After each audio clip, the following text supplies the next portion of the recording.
1 লাখ টাকা আমি দাওয়াইলের থেকে পেয়েছি, অর্থাৎ সর্বমোটে আমি 3 ধাপে দাওয়াইলের কাছ থেকে প্রায় 2 লাখ টাকার বেশি আমি নিয়েছিলাম। সবচেয়ে বড় হচ্ছে যে আমরা দারিদ্র ফ্যামিলির, একবারে দারিদ্রতা একেবারে।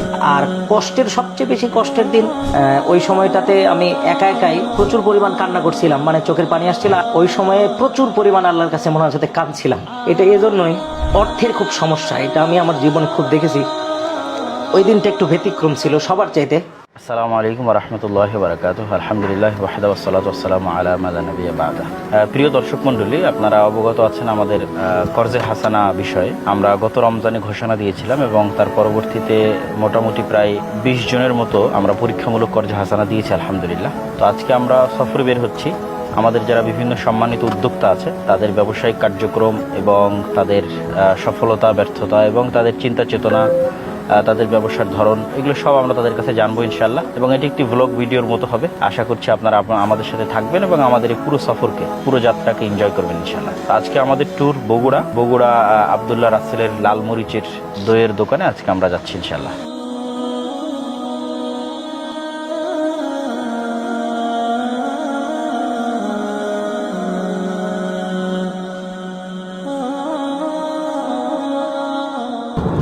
গাড়িতে ওঠার পরপরই এবং বাড়ি থেকে বের হওয়ার সময়ের যে দোয়া এবং গাড়িতে ওঠার যে দোয়া, সেটা সবসময় পড়া উচিত।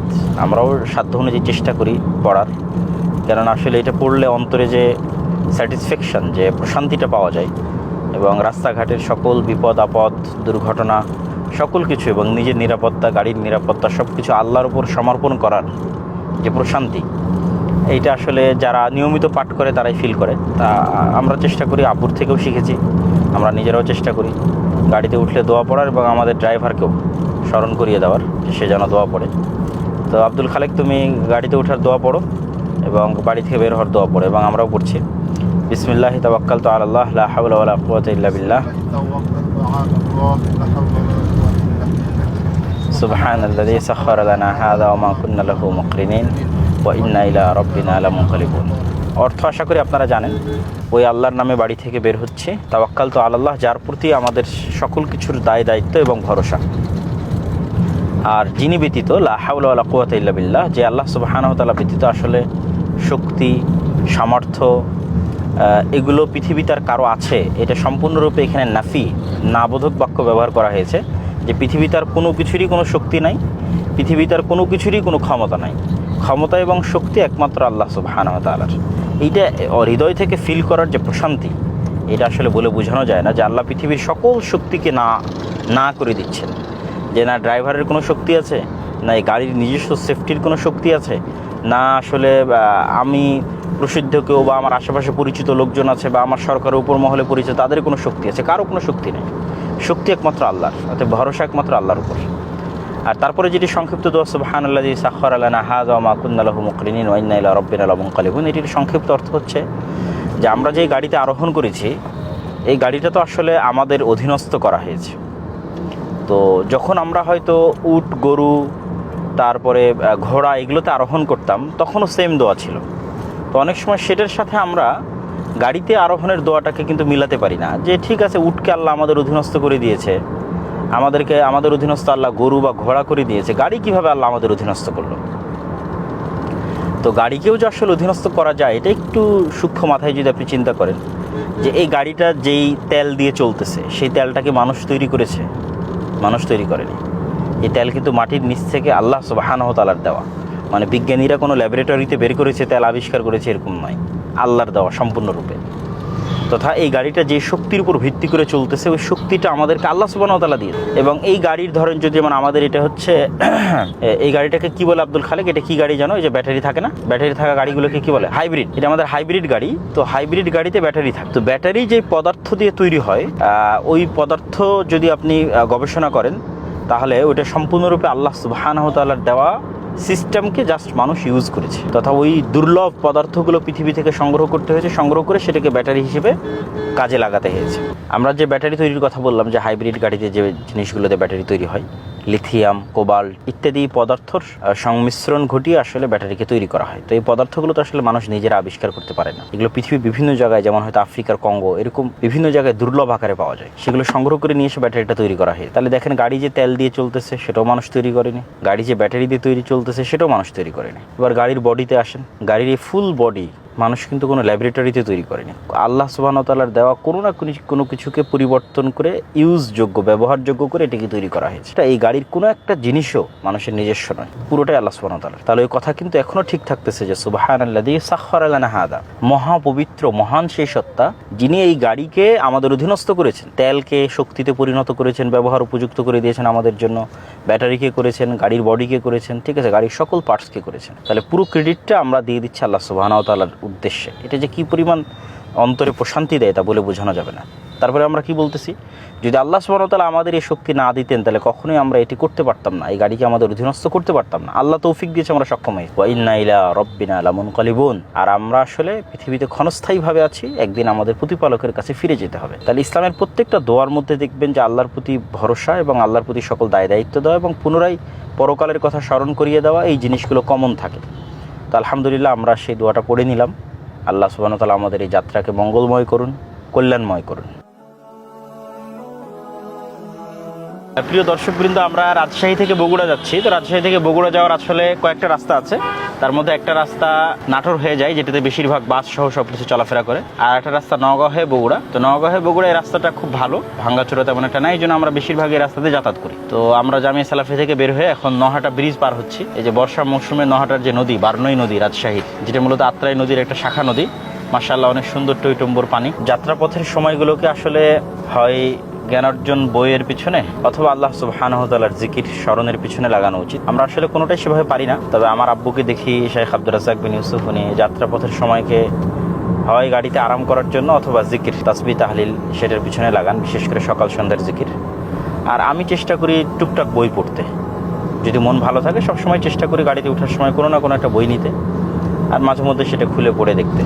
তো আজকে সাথে নিয়েছি ইমাম ইবনুল কাইয়িম আল জাওজি রাহিমাহুল্লাহর শিফাউল আলিল ফি মাসাইলিল কাদা ওয়াল কদর ওয়াল হিকমা ওয়াত তা'লিল। এটা ওনার অন্যতম একটি গুরুত্বপূর্ণ বই, যেটা মূলত উনি তাকদীরের বিষয়ে লিখেছেন। তাকদীর নিয়ে মানুষের অনেক চিন্তা চেতনা, প্রশ্ন, সমস্যা, মানসিক প্রবলেম এবং বিশেষ করে উদ্ভট নাস্তিকদের অসংখ্য প্রশ্ন, সব কিছুরই মোটামুটি উত্তর এই বইয়ে পাওয়া যাবে।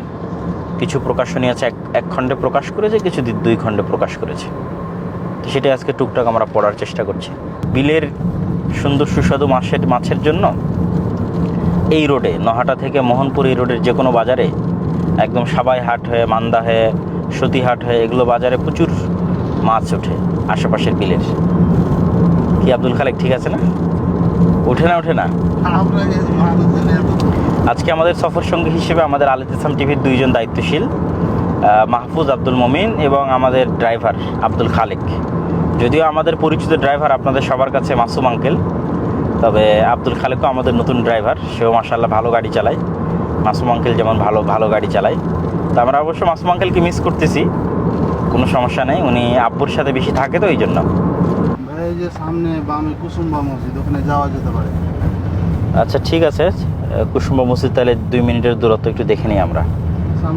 প্রিয় দর্শক মণ্ডলী, আমাদের এই আপনারা জানেন যে রাজশাহী অঞ্চলে অসংখ্য পুরাতন মসজিদ আছে, যেগুলো সুলতানি শাসন আমলে তৈরি। তো আমাদের আজকে বগুড়া যাওয়ার পথে মান্দায় পৌঁছার আগেই কুসুম্বা মসজিদ পড়ে, রাস্তা থেকে 2-5 মিনিটের দূরত্ব। তো আমরা ওটা একটু দেখে নিই, যাতে আপনাদের সাথে আমরা আমাদের এই অঞ্চলের ইতিহাসকে কানেক্ট করতে পারি।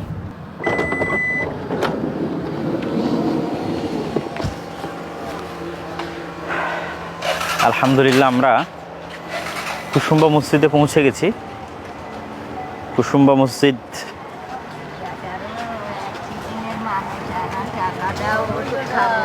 আব্দুল খালেক, খুচরা টাকা লাগবে তো?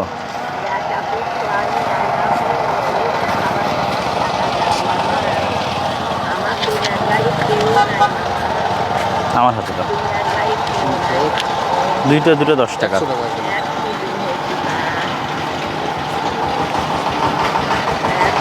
আসলে আব্বু সবসময় বলে যে বাসা থেকে বের হওয়ার সময় খুচরো টাকা সাথে নেওয়া উচিত, কিন্তু নেওয়া হয় না, ভুলে যাই। খুচরো টাকা নিয়ে রাস্তাঘাটে যেই আসুক তাকে দেওয়া, এটা আব্বুর খুব ভালো একটা বৈশিষ্ট্য, এবং উনি মানুষজনকেও বলে যে এটা যেন করি আমরা। কুসুম্বা মসজিদের ইতিহাসটা লেখা আছে এখানে কোথায়। এখানে একটা ব্যানার ছিল বা এখানে একটা ফলক ছিল যে ইতিহাস লেখা থাকে, ওটা কই? হ্যাঁ, প্রিয় দর্শক মণ্ডলী, আমরা যাত্রাপথে আমাদের মেন রোডের পাশে, মেন রোড থেকে মাত্র 600 মিটার দূরত্বে কুসুম্বা মসজিদ আছে। আপনারা জানেন যে বাংলাদেশের ইতিহাস যদি আমরা যাচাই করি তাহলে অনেকেই মনে করে যে বাংলাদেশের জন্ম মনে হয় 1971-এ। যেমন কেউ যদি বলে যে বাংলাদেশের জন্ম 2024-এ, তাহলে এটা যেমন মিথ্যা, ঠিক 1971-এ বাংলাদেশের জন্ম, এটাও মিথ্যা। বা কেউ যদি বলে 1947-এ বাংলাদেশের জন্ম, সেটাও মিথ্যা। বাংলাদেশের ইতিহাস যে অনেক পুরাতন তার সবচেয়ে বড় নিদর্শন হচ্ছে এই পিছনের মসজিদ। এবং এই মসজিদগুলো যখন তৈরি হয়, যেমন এই কুসুম্বা মসজিদটা তৈরি করেছে গিয়াসউদ্দিন বাহাদুর শাহ, সেই সময়কালকে বলা হয় স্বাধীন সুলতানি শাসনামল। তো আমরা যদি স্লো ব্যাক করি 2024, 1971, 1947, তারপর হচ্ছে 190 বছরের ব্রিটিশ শাসনামল। 190 বছরের ব্রিটিশ শাসনামলের পূর্বে হচ্ছে মোঘল শাসনামল। মোঘল শাসনামলের পূর্বে হচ্ছে স্বাধীন সুলতানি শাসনামল, যেটা 1500 খ্রিস্টাব্দের দিকে। সেই স্বাধীন সুলতানি শাসনামলে এই মসজিদটা নির্মিত হয়েছে। বিশেষ করে ইখতিয়ারউদ্দিন মোহাম্মদ বখতিয়ার খিলজি যখন গৌড় বিজয় করেছিল, যেই গৌড়টা মূলত এই রাজশাহী, চাঁপাইনবাবগঞ্জ, মালদা, মুর্শিদাবাদ এই অঞ্চলেই ছিল। তো সেখানে রাজধানী হওয়ায় এই রাজধানীর আশেপাশে অসংখ্য মসজিদ তৈরি হয়েছে, যেমন চাঁপাইনবাবগঞ্জের সোনা মসজিদ, তারপরে রাজশাহীর বাঘা মসজিদ, তারপর নওগাঁর কুসুম্বা মসজিদ, এরকম অসংখ্য মসজিদ যেগুলো রাজধানীর আশেপাশে তৈরি হয়েছে, কিছু ভারতের অংশে পড়েছে। তো এই কুসুম্বা মসজিদটি একটি কালো পাথর, বেলে পাথর দিয়ে তৈরি। এখানে কোথাও কি আরবিতে কিছু লেখা আছে? কি লেখা আছে আরবিতে? কেউ পড়তে পারে না? ওয়ালাইকুম আসসালাম। কোথায় একটু দেখান, কোথায় লেখা আছে? তো আমরা মসজিদের ভিতরে চলে এসেছি। মসজিদে এখানে প্রায় 6টা গম্বুজ দেখা যাচ্ছে এবং 3টে মেহরাব দেখা যাচ্ছে। এটা কি কাজে ব্যবহার হতো? ইজলাস বলতে মানে বিচারক বসতো, এরকম কিছু? উনি কোথায় বসতেন? উপরে বসতেন? এটা কোন জায়গায় লেখা আছে?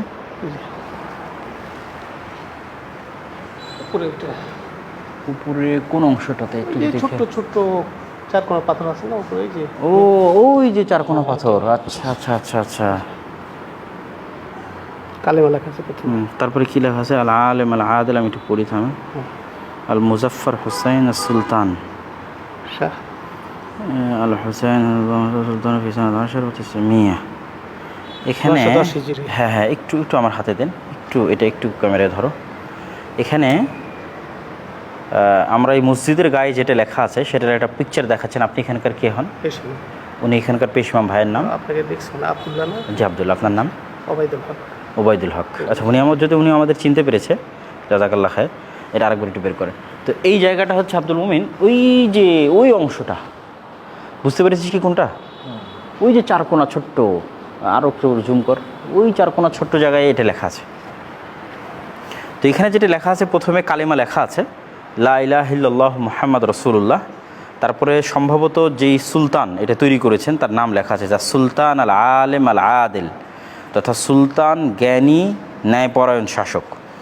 তারপরে ওনার নাম লেখা আছে যে আল মুজাফফর হুসাইন সুলতান ইবন সৈয়দ আশরাফুল হুসাইন লেখা আছে। এবং তারপরে লেখা আছে খাল্লাদাল্লাহু মুলকাহু ওয়া সুলতানাহু ফি সানাত 10 সুমিয়া, 910 হিজরিতে। 910 হিজরিতে উনি এটা তৈরি করেছেন এবং এখানে আরবিতে ওনার জন্য এই বাক্যটা লেখা আছে। কিন্তু ইতিহাসে যে লিখছে গিয়াসউদ্দিন বাহাদুর শাহ মুজাফফর হোসেন, তাহলে কিন্তু আমরা এখানে এটা পেয়েছি আর কি, এটা এখানে পাওয়া গেছে।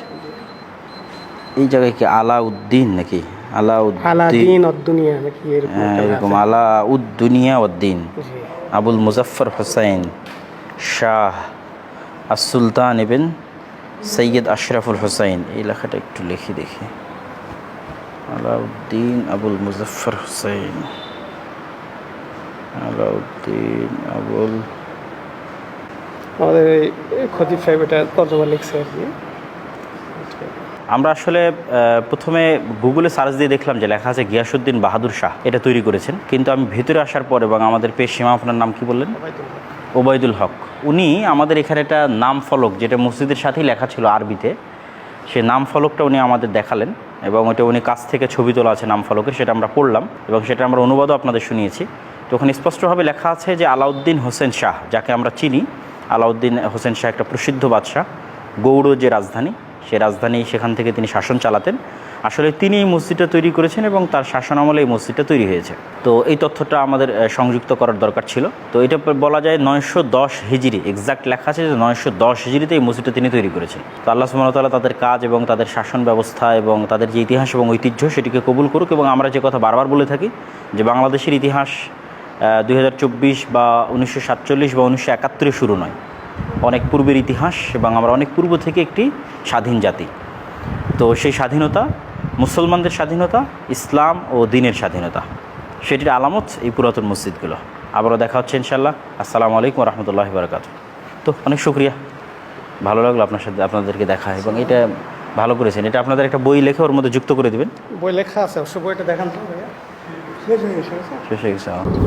আমরা আলহামদুলিল্লাহ রাজশাহী থেকে নওগাঁ অতিক্রম করে বগুড়া চার মাথায় দিয়ে বগুড়াতে প্রবেশ করলাম।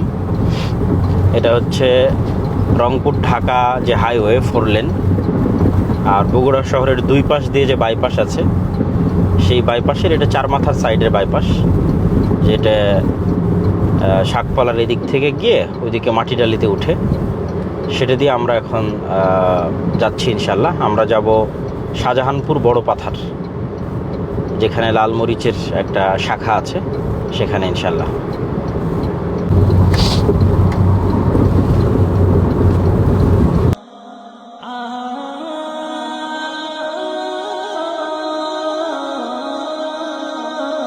আসসালামু আলাইকুম।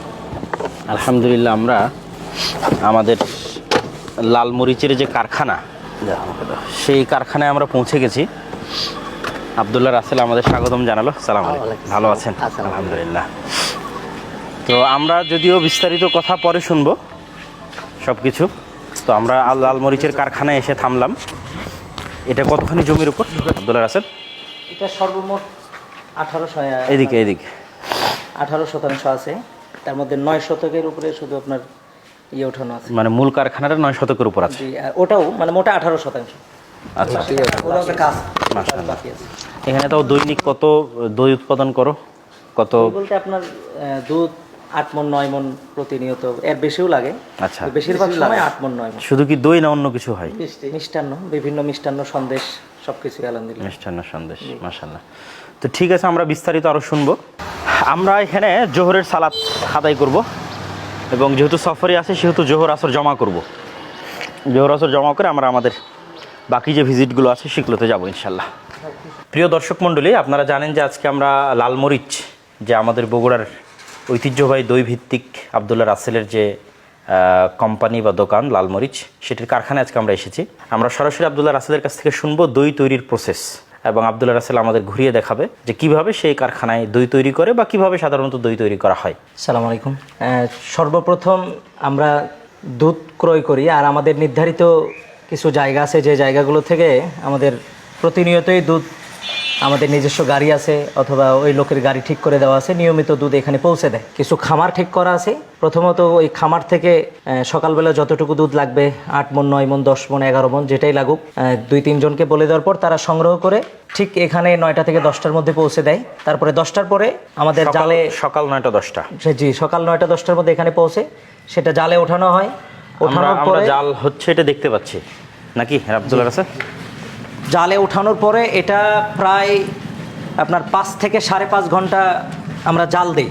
এই যে জাল যেভাবে দেখছেন এভাবে জাল দেওয়া হয়, 5 থেকে 6 ঘন্টা এভাবে জাল দেওয়ার পরে তারপরে এটার কালার চলে আসে। তারপরে এতে আমরা যতটুকু চিনি প্রয়োজন হয় ততটুকু চিনি আমরা এটাতে দিই। 1 মণে হয়তো 6 কেজি, 1 মণ কারায়ে 4.5 মণ দুধ আছে একটা কারায়ে, সেই অনুযায়ী 1 মণে 6 কেজি চিনি হিসাব করে আমরা এটাতে চিনি দেই। চিনি দেওয়ার পরে তারপরে আধা ঘন্টা পরে আবার এটা নামানো হয়। নামানোর পরে তারপরে মাটির পাত্র যেগুলো আছে, মাটির পাত্র মুছে চুলায় বসানো হয়।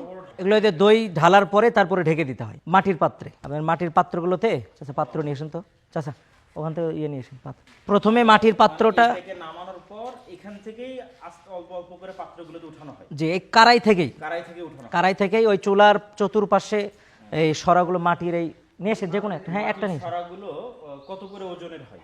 মানে এটা আপনার 2 রকম হয়।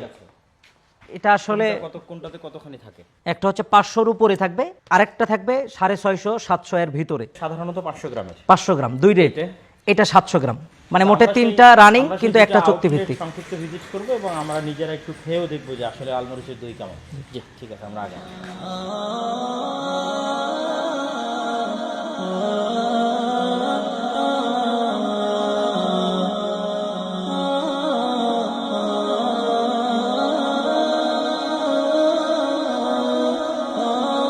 থেকে আমার কাছে সমস্যা নেই, চালু করুন। আলহামদুলিল্লাহ আমরা আজকে লালমরিচের একটা শাখায় আসলাম। আমাদের মুসলিম বাইতুল মালের যে প্রজেক্ট, সেই প্রজেক্টের সম্মানিত উদ্যোক্তা আবদুল্লাহ রাসেলের লালমরিচের এটা একটা শাখা। আসসালামু আলাইকুম। কে থাকে এই দোকানে আবদুল্লাহ রাসেল? এ থাকে, আরেকজন আছে, দুইজনের। এটা কি বাজার? এটা বাগবাড়ি বাজার, বাগবাড়ি বাজার। গাবতলী থানা, বগুড়া জেলা, থানা গাবতলী, আর গ্রাম এই এলাকার নাম বাগবাড়ি, শহীদ প্রেসিডেন্ট জিয়াউর রহমানের এলাকা। ও মাশাআল্লাহ। এখান থেকে কি পাইকারি সেল হয় না এখান থেকে শুধু এই দোকানের নরমাল সেল, মানে শুধু নরমাল লোকাল খুচরা সেল। খুচরা সেল। প্রতিদিন গড়ে কেমন বিক্রি হয়? এখানে দোকানটা আমার নতুন, ধরেন 3 মাস হয়নি এখনো। আচ্ছা, তাতে আপনার 7,000 8,000 টাকা আর একটু সেল বাড়বে ইনশাল্লাহ। আর তো এটা আমরা মোটামুটি এই ছোট্ট আউটলেটটা সম্পর্কে জানলাম। এর চেয়ে যেটা বড় বা মূল আউটলেট মাঝিরা বাজারে আছে, সেটা তো আমরা যাচ্ছি ইনশাল্লাহ। আমাদের সাথেই থাকেন। আসসালামু আলাইকুম।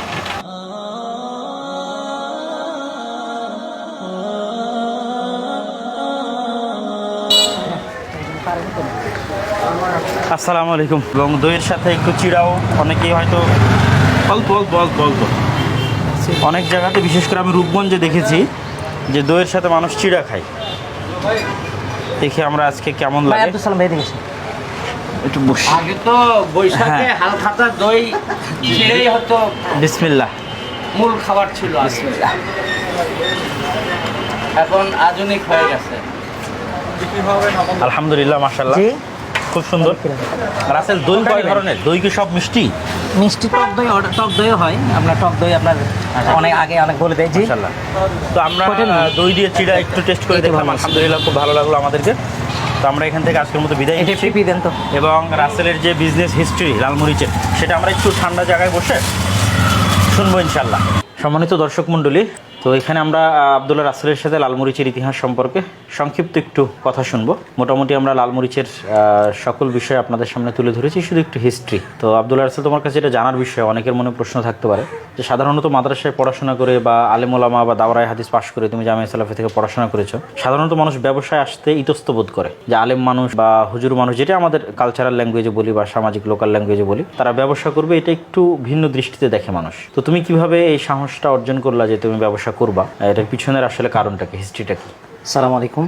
ব্যবসায়িক জীবনে আসার পিছনে অনেকগুলো কারণ আমার আছে, তার মধ্যে ইসলামিক দিক বিবেচনা করেও ব্যবসার প্রতি রাসূল সাল্লাল্লাহু আলাইহি ওয়াসাল্লাম উদ্বুদ্ধ করেছে। আর সবচেয়ে বেশি যে কারণটা আমার পিছনে, তা হচ্ছে দারিদ্রতা। মানে আমার জীবনে আমি অনেক বেশি দারিদ্রতা দেখেছি, আর এটা ফেস করেছি আমি প্রত্যেকটা মানে ক্ষণে ক্ষণেই, স্টুডেন্ট লাইফে, তার আগে ছোট্ট থাকাকালীন থেকে শুরু করে একেবারেই দীর্ঘমেয়াদী সময়, যেটা আমি খুব দারিদ্রতাটা খুব ফেস করেছি। এই জন্য আমি চাই যে আমার পরবর্তী প্রজন্ম যেন আল্লাহ যেন কখনোই দারিদ্রতার মধ্যে তাদেরকে না ফেলে। আমি দেখেছি যে আমার মা মানুষের বাড়িতে 1 প্লেট ভাতের জন্য সারাদিন কাজ করেছে, প্লেট উঁচু করে ভাত নিয়ে এসেছে, আমরা সেটা খেয়েছি। ওই দিন আর ভাত রান্না করা লাগেনি। সামান্য 150 টাকা 200 টাকার জন্য ক্যাথা সেলাই করে দিয়েছে শত।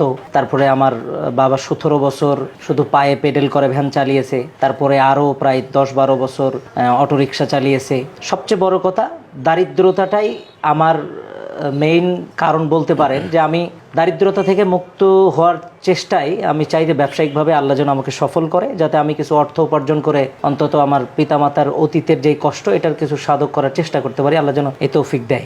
এটাই মাশাআল্লাহ। আমরা আবদুল্লাহ রাসেলের ব্যবসায়িক জগতে আসার যে মূল কারণ, সেটা আমরা শুনলাম। তো সেক্ষেত্রে এই ব্যবসার তোমার যে সংক্ষিপ্ত হিস্ট্রি বা সংক্ষিপ্ত যে ব্যবসায়িক লাইফ, এটার মধ্যে তোমার মোটিভেশন অথবা খারাপ লাগা, যেটা হয়তো মানুষের কটূক্তি বা তুচ্ছতাচ্ছিল্য, সেটাও হতে পারে, অথবা কোনো মানুষ তোমাকে উৎসাহ দিয়েছে বা মোটিভেশন হিসেবে কাজ করেছে তোমার জীবনে কোনো ঘটনা, সেটাও আমাদের সামনে তুলে ধরতে পারো। আসলে প্রত্যেকটা ব্যবসায়ীর জীবনে মনে হয় এটা হয়, আমার জানা মতে আমি যেভাবে দেখেছি। আপনি ওই মানুষের কটূক্তি থাকবেই, আশেপাশের মানুষগুলো আপনার সর্বোচ্চ চেষ্টা করবে যাতে আপনি এটাতে ব্যর্থ হন। এটা আমার জানা মতে শুধু আমার ক্ষেত্রে না, প্রত্যেকটা ব্যবসায়ীর ক্ষেত্রে এটা হয়। আপনার নিকট ব্যক্তি যারা, তারা চেষ্টা করবে যেন আপনি সফল না হন। আপনার ঘরের পাশে যারা ঘর, আপনার আর চতুর্পাশে যারা বসবাস করে, মানে এটা বাঙালি হিসেবে আমাদের একটা নেচার, আমাদের একটা পরিবেশ তৈরি হয়ে গেছে যে কেউ ভালো কিছু করতে চাইলে মানুষ এটা নিয়ে কটূক্তি করবে, কথা বলবে। তো আমার জীবনে এরকম অনেক আছে, কি করতে পারবে দেখা যাবে, কতটুকু করতে পারবে দেখা যাবে, কয়েকদিন পরে ছেড়ে দিবে, এরকম বহু। আবার আপনি যদি সবার ভিতরে ধরেন 10 জনের ভিতরে আপনি যদি ভালো হন, অথবা আপনার প্রোডাক্ট ভালো হচ্ছে, আপনার ব্যবসা ভালো,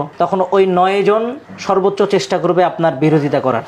এটা সামাজিক একটা বৈশিষ্ট্য বর্তমান সময়ে। আমার এই অল্প সময়ে আমি যেটা পেয়েছি, অনেকগুলোই ক্ষেত্র বিশেষে, স্থান কালপাত্র ভেদেও আমি অনেক সময় অনেক মোটিভেশন। তারপর আমার সবচেয়ে বেশি আমি যেটা মনে করি যে আমাকে জীবনে প্রচুর টাকা ইনকাম করতে হবে, এটা আমি আমার জীবনে খুব শিখেছি। আমি চাই যে আমার বাবা মা যেন মরার আগে অন্তত তাদের যেন কষ্ট নিবারণ হয়।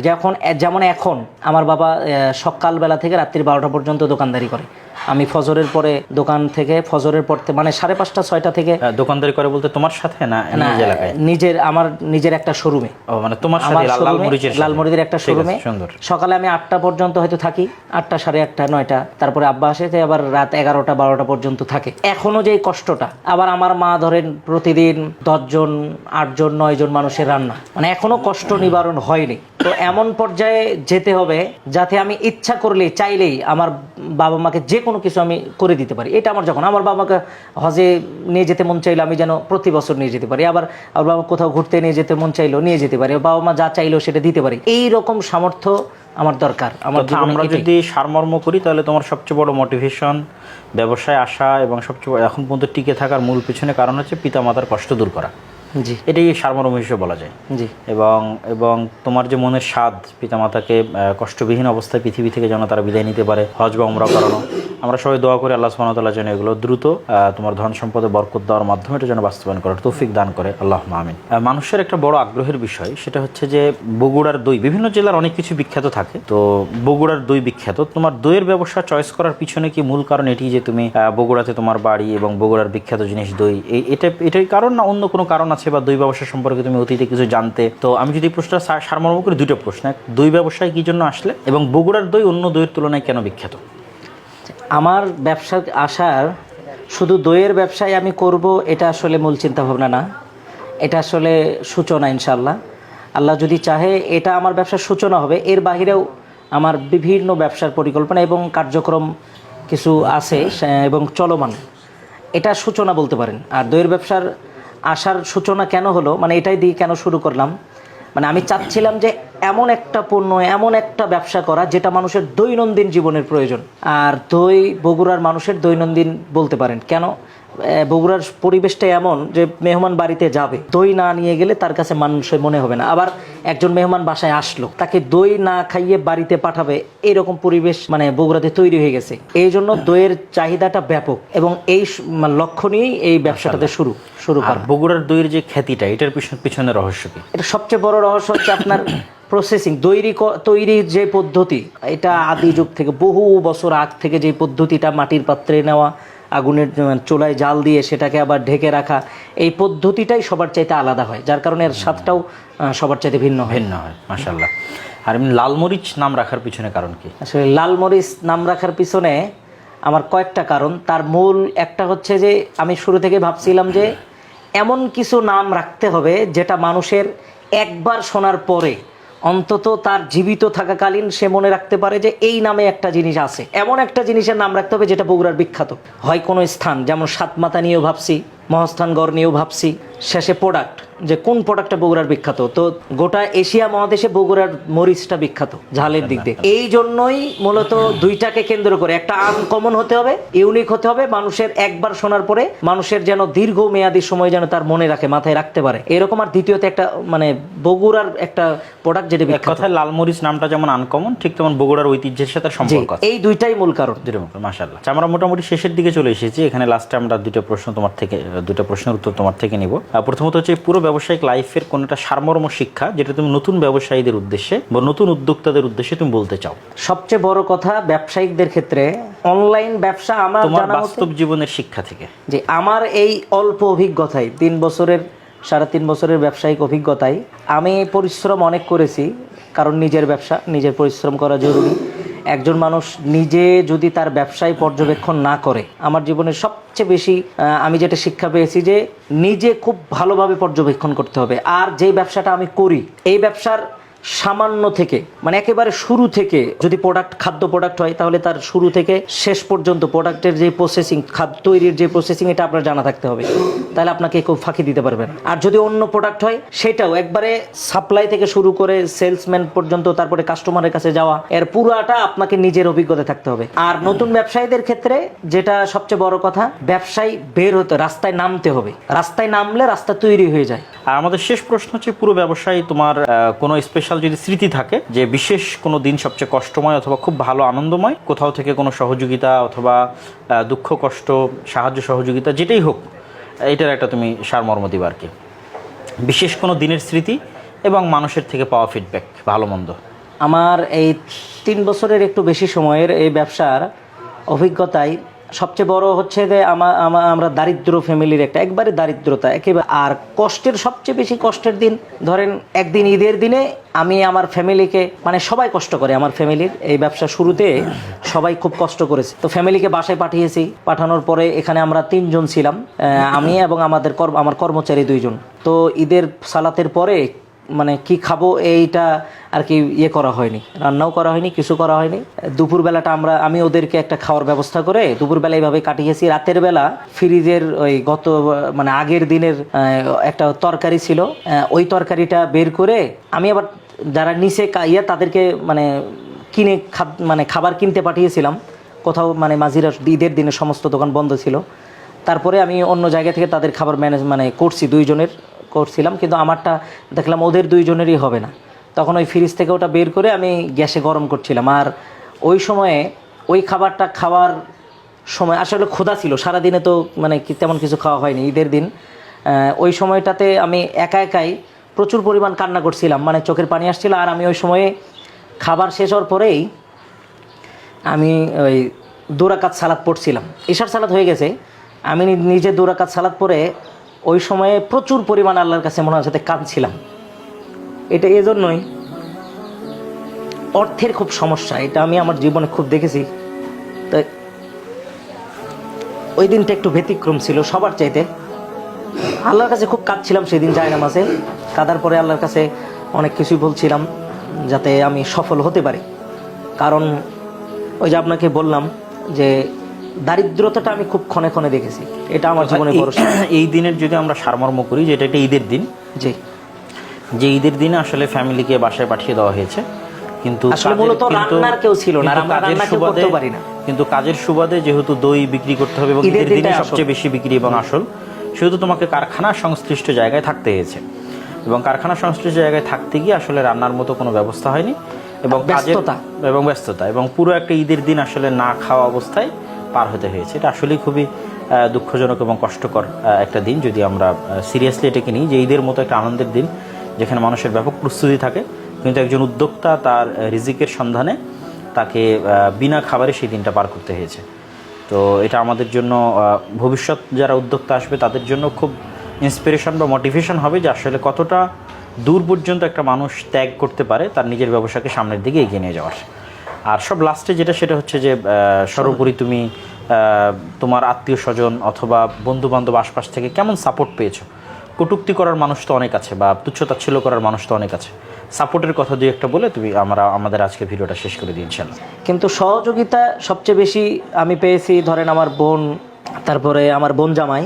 হয়তো দীর্ঘদিন আমি তাকে মাসের কোনো টাকা দিতে পারি নাই, 7 মাস 8 মাস, মানে সে ধরেন আমার দোকানের একজন কর্মচারী আমার ব্যবসার, কিন্তু আমি তাকে টাকা যে দিব ওই টাকা তো আমাদের কাছে নাই, সেও চায় নাই। অনেক কষ্টে সে তার ফ্যামিলি মানে শুরু থেকে সে খুব সাপোর্ট দিয়েছে। হ্যাঁ, আর বাবা মা তো আছেই। আমার মা ওই সকালবেলা বোরখা পরে এসে ওই কারখানা প্রতিদিন আমিও ধুতাম, মাও ধুতো, আব্বাও ধুতো, 3 জন মিলে কারখানায় ধুইতাম। মানে তোমার বাবা মায়েরও একটা স্যাক্রিফাইস। জি, এটা দীর্ঘদিন। আর এখনো তারা তোমার সাথে কাজ করে যাচ্ছে। জি, আর্থিকভাবে আমি বলতে পারি যে কয়েকজন ব্যক্তির কাছ থেকে আমি সাপোর্ট পেয়েছি। যেমন আমার একজন বড় বোন বলতে পারেন, ওনার কাছ থেকে আমি একবারই 6 লাখ টাকা উনি আমাকে একবারই ধার দিয়েছিলেন। মাশাআল্লাহ। যদিও কিছু ঋণ আমি কিছু শোধ করেছি, আর অল্প কিছু সে পাবে আমি প্রত্যেকবার, এবং সে দীর্ঘমেয়াদী আমাকে সময় দিয়েছে, যেটা দিয়ে আরেকজন ভাইয়ের কাছ থেকে অল্প কিছু নিয়েছিলাম, গাজীপুরের জামালপুরের এক ভাইয়ের কাছ থেকে অল্প কিছু নিয়েছিলাম। আর শুরুতে আমি যখন ঘরটা করি তখন ঘর অর্ধেক করার পরে ঘরটা মানে মানে আর করা হচ্ছিল না, প্রায় 1 মাস কি তারও বেশি সময় বন্ধ হয়ে গেছে, কাজ বন্ধ ছিল। তখন আমি আপনার কাছে মানে আপনি আমাকে কোনো একটা কাজে ডেকেছিলেন, আমি দাওয়াইল্লাহর কাজে কেন অংশগ্রহণ করি না এরকম একটা কাজে। তখন আমি বলেছিলাম যে ভাই একটু সমস্যা আছে, তখন আপনি বলছেন তুমি রাজশাহী এসো। তারপরে আমি রাজশাহী গেলাম, তারপরে আপনি আমাকে বলেছিলেন কী সমস্যা, তখন আমি বলছিলাম একটু টাকা সহ, তখন আপনি আমাকে ওই সময় 50,000 টাকা দিয়েছিলেন। তারপরে আবার 50,000 টাকা দিয়েছিলেন, যদিও আমি অল্প কিছু শোধ করেছি। তারপরে এই ঈদে আবার 1 লাখ টাকা আমি দাওয়াইল্লাহ থেকে পেয়েছি। অর্থাৎ সর্বমোটে আমি 3 ধাপে দাওয়াইল্লাহর কাছ থেকে প্রায় 2 লাখ টাকার বেশি আমি নিয়েছিলাম। কিছু অল্প কিছু শোধ করলেও এখনো দাওয়াইল্লাহ আমার কাছ থেকে কিছু টাকা পাবে। যেটা আসলে আমি যেটা বলতে চাচ্ছি সেটা হচ্ছে যে আব্দুল্লাহ রাসেলের যে পুরো হিস্ট্রিটা, এই হিস্ট্রিটা আসলে আমাদের সহযোগিতাটা সবচেয়ে ন্যূনতম এবং সবচেয়ে অল্প বলে আমরা মনে করি। কেন একজন ব্যবসায়ীর উদ্যোক্তার শুরু থেকে শেষ পর্যন্ত যে পরিশ্রম, যে প্ল্যান, যে কাজ, এটাতে তো আসলে আমরা কখনো সঙ্গী হইনি। সুতরাং এটার ব্যথা বা এটার দুঃখ, এটার কষ্টও তো আসলে আমাদের বোঝা সম্ভব নয়। যেটা আজকে সাক্ষাৎকারের মাধ্যমে হয়তো কিছু ফুটে উঠলো যে আসলে সে কি স্ট্রাগলের মধ্যে দিয়ে গেছে। আর হয়তো আমরা এতটুকু বলতে পারি যে হ্যাঁ, আমরা আমাদের জায়গা থেকে যদি ন্যূনতম পাশে দাঁড়িয়ে থাকি তাহলে সেটা আমাদের স্যাটিসফ্যাকশনের জায়গা, যে আমরা এরকম একজন উদ্যোক্তার, এরকম একজন দায়িত্বশীলের যারা তার পুরো লাইফটা স্যাক্রিফাইস করে একটা পর্যায়ে যাওয়ার চেষ্টা করতেছে, তাদের পাশে দাঁড়ানোর আমাদের সৌভাগ্য হয়েছে। এটাকে আমরা সৌভাগ্যের একটা লক্ষণ মনে করতে পারি, বাট এটা আমাদের আসলে কোনো ক্রেডিট বা কোনো অবদান এরকম অবশ্যই কখনোই নয়। আর সর্বশেষে আসলে বাংলাদেশের কালচারটাই এমন যে ব্যাংকিং সিস্টেমের মাধ্যমে সুদের ভিত্তিতে লোন নিয়েই মানুষকে ব্যবসা করতে হবে। ক্যাশ টাকার ব্যবসায়ী পাওয়াও যেমন খুব কঠিন, আবার কেউ যে কর্জে হাসানা দিবে এই কালচারটাও নাই।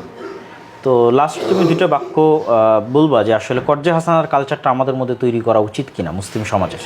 আমি যখন ব্যবসার শুরুতে আমার ধরেন ঘর করতে প্রায় 14 লাখ টাকা লাগলো।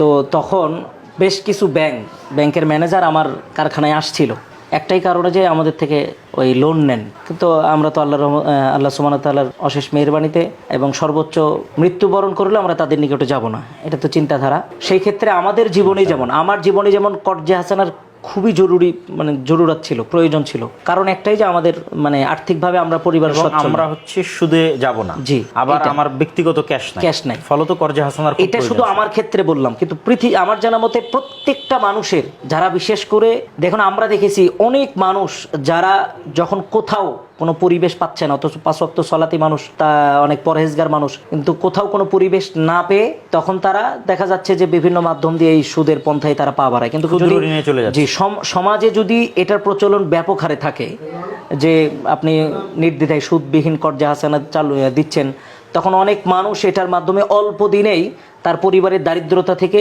সে একটু প্রচেষ্টা করে ইনশাল্লাহ অল্প সময়ের মধ্যেই সেই দারিদ্রতা থেকে ফিরে আসতে পারবে। এটা অল্প সময়। এর জন্য কর্জে হাসানার বর্তমান সময়ে একজন মানুষের জন্য, সেটা ব্যবসায়িক হোক অথবা কোনো গাড়ি, যে কোনো ভ্যান চালক, অটো চালক, রিক্সা চালক হোক, সামান্য সময়ের জন্য তার অনেক টাকার দরকার হলে এটা কর্জে হাসানার মাধ্যমে সে খুব দ্রুতভাবে সফল হতে পারবে, সুদবিহীনভাবে। এবং কর্জে হাসানার মধ্যে সবচেয়ে বড় বিষয়টা যে মানুষের আত্মসম্মান রক্ষা হয়।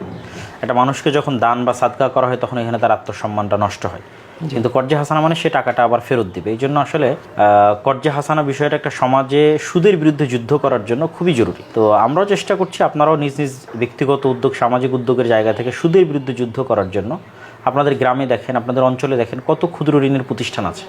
সেটা দেখেও তো আপনাদের মধ্যে জাজবা তৈরি হওয়া উচিত যে তারা যদি সুদের এই প্রচারের জন্য এত চেষ্টা করতে পারে, আমরা কেন কর্জে হাসানা দেওয়ার জন্য চেষ্টা করতে পারি না। আল্লাহ আমাদের সবাইকে তৌফিক দিন। আমরা আজকে বগুড়া সফরে আব্দুর রউফের বাসায় এসেছি।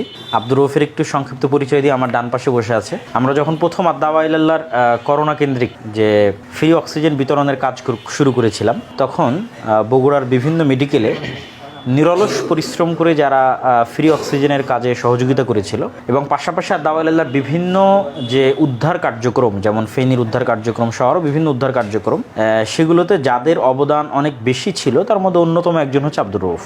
মাশাআল্লাহ, আব্দুর রউফের ফ্যামিলি, আল্লাহ সুবহানাহু ওয়া তাআলা তাদের ধন সম্পদে বরকত দান করুক। সে ভালো ফ্যামিলির ছেলে, কিন্তু ভালো ফ্যামিলির ছেলে হওয়ার পর আমরা তাদের বাসায় আসছি, প্রায় 6 তলা বাসা। ভালো ফ্যামিলির ছেলে হওয়ার পরও সে যতটা মানুষের সহযোগিতায় থাকে এবং দিনী কার্যক্রমে থাকে সেটা ভাষায় প্রকাশ করার নয়। তো আব্দুর রউফেরও সুন্দর ব্যবসা আছে, মাছের অ্যাকুরিয়ামের ব্যবসা, সেখানে আমরা যাব এবং দেখবো তার ব্যবসা। তো আব্দুর রউফের একটা ছোট্ট প্রশ্ন ছিল যেটা সে আমাকে জিজ্ঞেস করতেছিল। তুমি কি জন্য জিজ্ঞেস করছিল আব্দুর রউফ?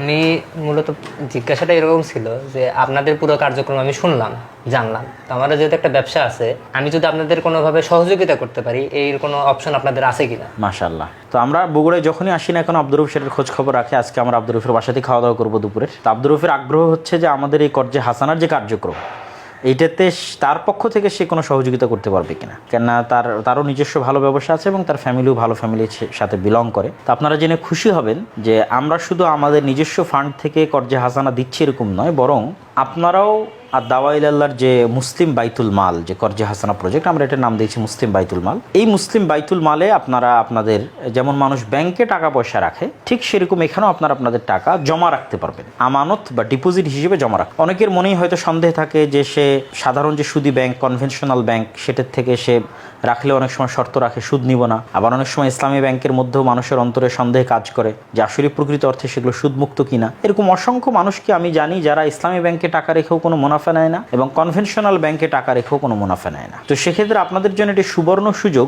যারা আপনারা মুনাফার চিন্তা করেন না, তারা মুসলিম বাইতুল মালে আপনাদের যে কোনো পরিমাণ টাকা আপনারা ডিপোজিট করে রাখতে পারবেন। এবং এটার যেটা সংক্ষিপ্ত সিস্টেম, সেটা হচ্ছে জমা দেওয়ার পরবর্তী 3 মাসের মধ্যে আপনি এটি উঠাতে পারবেন না, তথা 3 মাস পর থেকে আপনি উঠাতে পারবেন। এই জন্য যে আমরা যেহেতু এই টাকার থেকে অল্প অল্প করে আমাদের যারা কর্জে হাসানা গ্রহণ করে তাদের কাছে দিয়ে থাকি, আর আমরা আমাদের বিশ্বস্ত এবং আমাদের মসজিদ ভিত্তিক যে মক্তব এবং মাদ্রাসা ভিত্তিক জামিয়া সালাফের অধীনস্থ যে মুআদালা কোরআন ও দিন শিক্ষা কোর্সে যারা অংশগ্রহণ করে, 3 দিনের মাদ্রাসায় যারা অংশগ্রহণ করে, এরকম পরিচিত সার্কেলের মধ্যেই আমরা এই কর্জে হাসানাটা দেওয়ার চেষ্টা করি। এটা এমন না যে যেই আসবে সেই পাবে, এরকম না, কেন যেহেতু এটা বিশ্বস্ততার ব্যাপার এবং যেহেতু এখানে কোনো সুদের ব্যবস্থা নাই, সেহেতু আমাদের এটা পূর্ণ লিল্লাহিয়াত এবং ফি সাবিলিল্লাহর উপর টিকে থাকে। সেহেতু আমাদের যে 600টা মক্তব আছে, 600টা মক্তবের সাথে সংশ্লিষ্ট যারা দায়িত্বশীল ইমাম মুয়াজ্জিন আছে, আমাদের অধীনস্থ যে মুআদালাকৃত প্রায় 50-এর অধিক প্রতিষ্ঠান আছে, সেই প্রতিষ্ঠানগুলোর যারা শিক্ষক এবং দায়িত্বশীল আছে, অথবা কোরআন ও দিন শিক্ষা কোর্সে যারা আসতেছে বা 3 দিনের কোর্সে যারা আসতেছে, তাদের মধ্যে যারা বিশ্বস্ত, যাদের প্রয়োজন, তাদেরকে আমরা কর্জে হাসানা দেওয়ার চেষ্টা করি। সুতরাং আপনারা নিশ্চিন্তে এখানে আপনাদের অর্থ জমা রাখতে পারেন। ঠিক যেমন রাসূলুল্লাহ সাল্লাল্লাহু আলাইহি সাল্লামকে মক্কাবাসী বিশ্বাস করতো আল আমিন হিসেবে, আর সাদিক হিসেবে, আপনাদের যদি আমাদের প্রতি ন্যূনতম বিশ্বাস থাকে, তাহলে আমরা এই কর্জে হাসানা প্রজেক্টে মুসলিম বাইতুল মালে কোনো দান বা কোনো ডোনেশন আমরা নিচ্ছি না বা নেই না। এই পুরো মুসলিম বাইতুল মালে আমরা এমন অর্থই নিই যেটা আপনি পুনরায় ফেরত পাবেন এবং ফেরত চাইলে আমরা আপনার কাছে ফেরত দিব। এবং সেটার সিস্টেমটা হচ্ছে 3 মাস পর থেকে আপনি ফেরত নেওয়া শুরু করবেন এবং ফার্স্ট যে চাওয়াটা সেটা যেন 50% তথা অর্ধেক। আপনি যদি 10,000 জমা দিয়ে থাকেন, 1 লাখ জমা দিয়ে থাকেন, তাহলে প্রথম চান্সই পুরোটা উঠিয়ে নিলে আমাদের জন্য একটু কষ্টকর হবে। আপনি প্রথম চান্সে সেটার অর্ধেক উঠিয়ে নিতে পারবেন, তারপরে ধীরে ধীরে আবার বাকি অর্ধেক উঠিয়ে নিতে পারবেন। এবং উঠানোর ক্ষেত্রে আমাদেরকে 72 ঘন্টা আগে তথা মোটামুটি 3 কর্মদিবস আগে জানালেই হবে।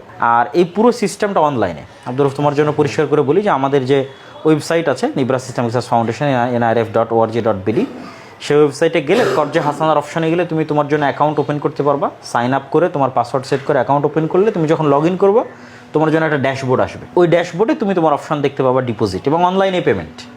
অনলাইনে তুমি বিকাশ, নগদ, অল এভরিথিং থেকে অনলাইনে বসে থেকে পেমেন্ট করতে পারবা।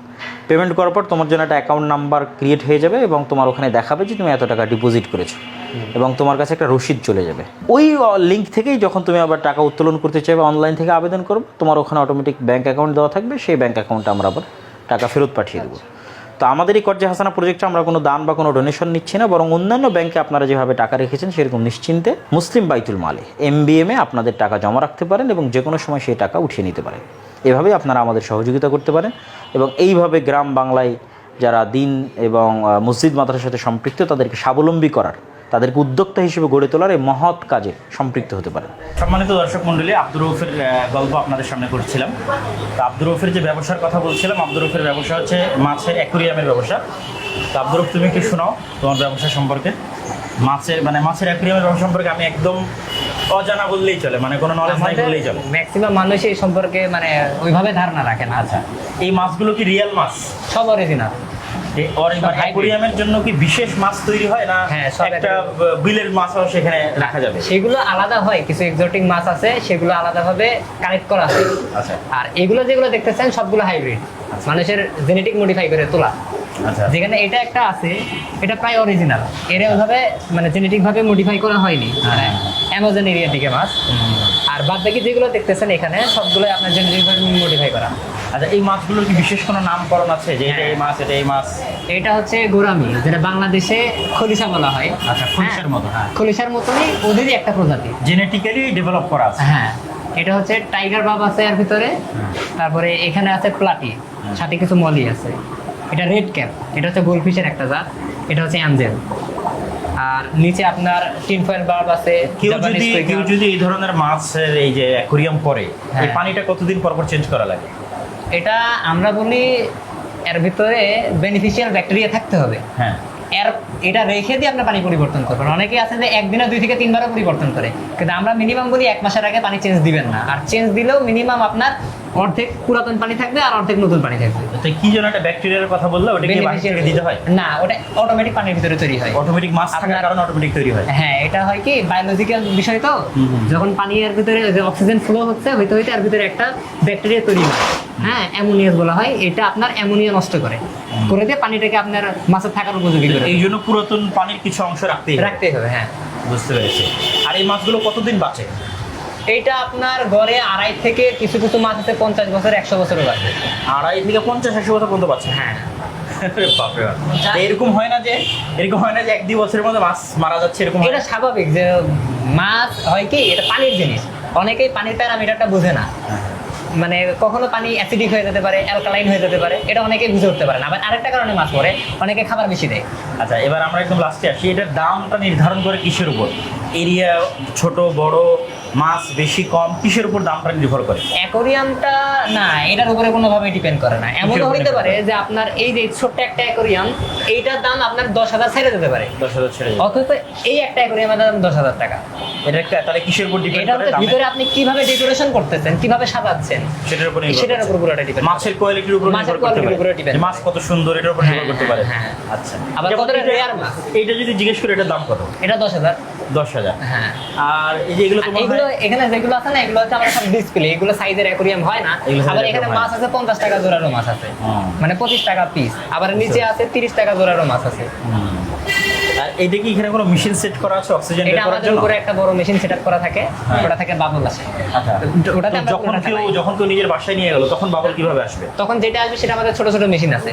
ছোট মেশিন সেট আমাদের করে দিতে হয়? আপনার বড় কমার্শিয়াল ভাবে ওই ছোট মেশিন তখন সেট করে দিতে হয়? সেট করে দিতে হবে। মাশাআল্লাহ। তো আল্লাহ তোমার ব্যবসায় বরকত দান করুক। দেখা হবে ইনশাআল্লাহ। তো আমরা আব্দুর রউফের অ্যাকুরিয়ামের দোকান ঘুরে গেলাম, আব্দুর রউফের বাসায় খাওয়া দাওয়া করলাম। সবাই আব্দুর রউফের জন্য দোয়া করবেন, আল্লাহ যেন তার অ্যাকুরিয়ামের ব্যবসায় বরকত দান করে। এবং আব্দুর রউফের মতো যারা উদ্যোক্তা আছে, ব্যবসায়ী আছে, তাদের জন্য দাওয়াইলার যে মুসলিম বাইতুল মাল আছে, তাদের যে লেনদেনের যে অর্থ বিভিন্ন সময় বিভিন্নজন বিভিন্ন ব্যাংকে রাখে, সেটা যেন আমাদের মুসলিম বাইতুল মালে রাখার তৌফিক দান করে সবাইকে। আল্লাহ আমিন। জাযাকাল্লাহ খাইর। তো ঠিক আছে আব্দুর রউফ, দেখা হবে ইনশাআল্লাহ। গর্জিয়া হাসান প্রজেক্টে যোগ দিতে এখনই ইনস্টল করুন আমাদের মোবাইল অ্যাপ অথবা এখনই ভিজিট করুন nirf.org.bd।